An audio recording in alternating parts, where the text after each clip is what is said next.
But the question you can now ask is, fine, that's why moral feelings might evolve. But what do we know as psychologists about the emergence and nature of moral feelings in individuals? What's the psychology of moral feeling? And this is an issue I'm going to talk about now, but I'm going to return to next week when we deal with issues such as liking and disliking, racial prejudice, and other things. But I want to deal now with a couple of interesting case studies about moral feelings from a psychological point of view. The first one I want to deal with is empathy. And empathy has different definitions, but we can simply view it as the feeling that your pain matters to me. If you are hurt, that is in some sense painful for me. If you are sad, that affects my own mood. I am not a selfish creature. I am built, I am hardwired to be attuned to your pain. This is an old observation. Adam Smith, who is often falsely viewed as a proponent of selfishness and hard-headedness, was quite explicit about the pull this has. He notes, when we see a stroke aimed and just ready to fall upon the leg or arm of another person, we naturally shrink and draw back our own leg or arm. And when it does fall, we feel it in some measure and are hurt by it as well as the sufferer.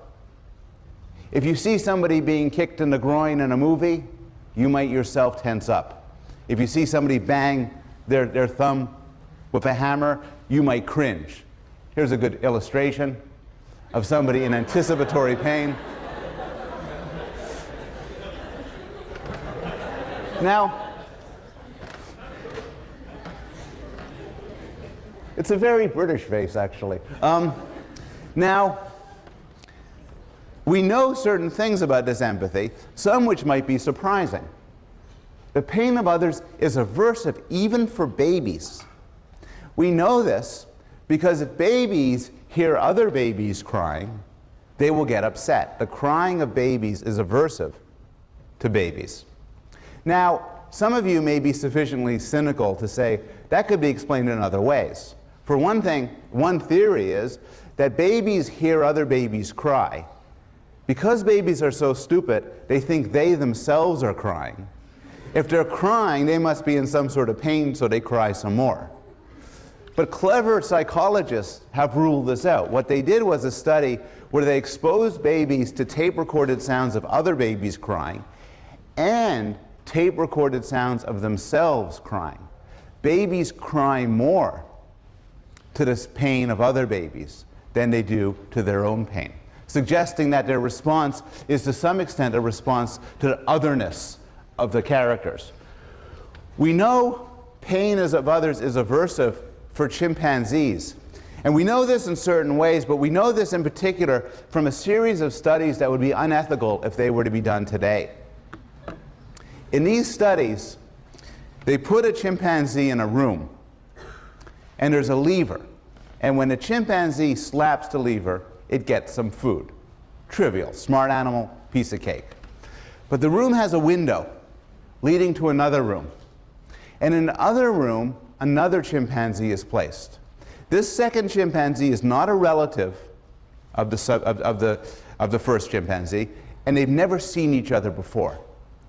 Now when the first chimpanzee hits the lever, the second chimpanzee gets a painful electric shock, putting the first chimpanzee in a horrible dilemma. In order to feed himself, he has to torture another animal. Chimpanzees do not starve themselves to death. It's very unlikely any of you would either. But they go a long time without food, suggesting they do not want to cause this other chimpanzee pain. It only works within species. So in another experiment, they put a rabbit in the other room, and the chimpanzee would slap the lever repeatedly to make the rabbit scream in pain and jump. Now, we've known for a long time that empathetic feeling is not logically linked to morality. This is a point made by Aristotle. I could see you writhing in pain. That could cause me pain. But it doesn't mean I'm going to be nice to you. I could run away from you. I could turn my head. Or I could blame you for causing me this misery. But it does happen that this sort of empathy does lead to moral concern and action. If we do an experiment and we induce you to feel empathetic to somebody, we get you to feel what they're feeling, you're more likely to be nice to them. And people differ in the extent to which they feel empathy. People differ to the extent it will hurt them to watch me slam my thumb with a hammer. If you are high empathy, you're more likely to be a nice person than if you're low empathy, suggesting there's some connection between empathetic feeling and liking. Now, empathetic feeling, like any other human capacity, differs across people. Some of us have a lot of it, some of us don't have much of it. There's some reason to believe that in a population known as psychopaths, a population we'll return to later on when we discuss mental illness, this sort of instinctive empathy is broken. And the pain of others just doesn't bother them very much. I have some illustrative quotes here. In Damon's book, a wonderful book on psychopathy, he talks about a 13-year-old mugger who specialized in mugging blind people. And when asked about the pain he caused his victims, he responded, "What do I care? I'm not her." Which is logically correct, but in a sense inhuman. The fact that it's another person should make you care. The serial killer Gary Gilmore basically said the pain of others gratified him and caused him no unhappiness at all. I was always capable of murder. I can become totally devoid of feelings of others, unemotional. I know I'm doing something grossly, and here there's a very bad word, wrong. I can still go ahead and do it. And Ted Bundy, when interviewed, at one point said he was astonished that people made such a fuss about all of his murders. Because he said, I mean, there are so many people. And if any of you here are nodding in agreement at these sentiments, that's not such a good sign.